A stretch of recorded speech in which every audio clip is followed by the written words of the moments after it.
Arī šis uzņēmums manā skatījumā ir pievilcīgi novērtēts, un ar ko šis uzņēmums izceļās ar to, ka tam ir 5 ražotnes Lietuvā un Latvijā attiecīgi. Tā kā viņš ir ģeogrāfiski diversificētāks, attiecīgi viņš var arī piena iepirkumu veikt no piena lopkopiem pa dažādākām vietām. Šis uzņēmums biržā ir kopš 2006. gada.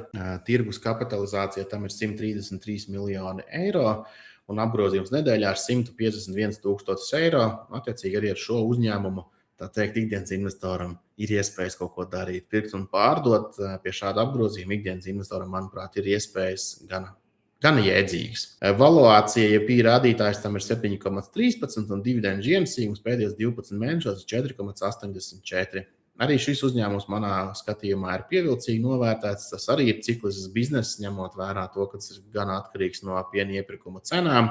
Bet ar ko atšķirās šis uzņēmums, ir tas, ka tas ir eksporta orientēts uzņēmums un apmēram 88% no apgrozījuma tam nāk eksporta. Redzam, arī šim akcijas cena ir būtiski augusi. Ja? Paskatāmies pēdējo 5 gadu periodu, tad akcijas cena no 2,50, principā gandrīz 5 reizes ir pieaugusi 5 gados. Fenomenāls rezultāts. Redzam, pēdējā laikā ir bijis izaicinājums ar to, ka peļņa uz vienu akciju ir nokritusies. Skatīsimies, kādi būs nākamie finanšu rezultāti. Bet arī pie šī te visa pieauguma akcijas novērtējums vēl joprojām ir salīdzinoši, manuprāt, zems.